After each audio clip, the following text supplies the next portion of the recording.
ഏതായാലും നമുക്ക് ഈ വെനസ്വേലയിൽ ഈ ഭൂകമ്പം ഉണ്ടാകാനുള്ള ഒരു സാഹചര്യം എന്തുകൊണ്ട് ഇപ്പോൾ ഇന്നിപ്പോൾ രാവിലെ നമ്മൾ അറിയുന്ന വിവരം അനുസരിച്ച് മൂന്നാമത് ഒരു ഭൂകമ്പം വെനസ്വേലയിൽ സൃഷ്ടിക്കപ്പെടുകയാണ്. എന്തുകൊണ്ട് വെനസ്വേല ഭൂകമ്പത്തോട് ഇത്ര ചേർന്ന് നിൽക്കുന്നു എന്നുള്ള വളരെ പ്രധാനപ്പെട്ട ഒരു ചോദ്യമുണ്ട്.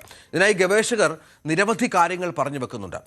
പ്രാദേശിക സമയം വൈകിട്ട് 6 മണിയോടെയാണ് റിക്ടർ സ്കെയിലിൽ ഇന്നലെ 7.2 തീവ്രത രേഖപ്പെടുത്തിയ ഭൂകമ്പം ഉണ്ടായത്.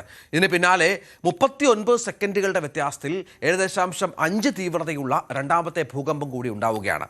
രണ്ടാമത്തെ ഭൂകമ്പം ആദ്യത്തേതിനേക്കാൾ 3 ഇരട്ടി ശക്തമായിരുന്നുവെന്ന് geological survey USGS geological survey സ്ഥിരീകരിച്ചു.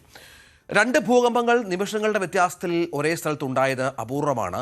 ഇത് വൻ നാശനഷ്ടങ്ങൾ കാരണമായി എന്നും കൃത്യമായി തന്നെ അവർ കണ്ടെത്തുകയാണ്.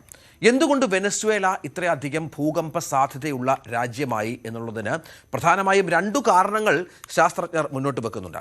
രാജ്യത്തിൻ്റെ സങ്കീർണമായ ഭൗമപാളികളുടെ സ്ഥാനം അത് പ്രധാനമാണ്.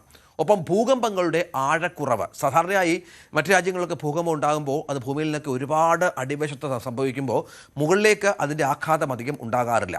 വെനസ്വേലയുടെ ഭൂരിഭാഗം പ്രദേശങ്ങളും സൗത്ത് അമേരിക്കൻ പ്ലേറ്റിലാണ് സ്ഥിതി ചെയ്യുന്നത്.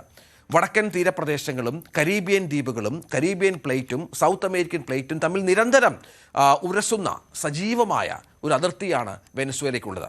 ഈ 2 കൂറ്റൻ ഭൗമപാളികൾ തമ്മിൽ വർഷത്തിൽ ഏകദേശം 20 മില്ലിമീറ്റർ എന്ന തോതിൽ ചലിക്കുന്നുണ്ട്.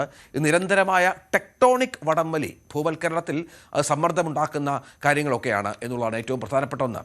ഇത് പുറത്തുവിടുന്നത് വലിയ തോതിലുള്ള പ്രകമ്പനങ്ങളാണ്. വെനസ്വേലയുടെ ജനസംഖ്യയുടെ ഏകദേശം 80% ഇത്തരം സജീവമായ ഭൂകമ്പ മേഖലകളിൽ താമസിക്കുന്നു എന്നുള്ളതാണ് നിർണായകമായ ഒരു ഘടകമായി നമ്മൾ കാണേണ്ടത്. ഇത് ദുരന്തത്തിൻ്റെ ആഘാതം വല്ലാതെ വർദ്ധിപ്പിക്കുന്നുണ്ട്, ഭൂകമ്പങ്ങളെ കൂടുതൽ അപകടകരമാക്കുന്നുണ്ട്.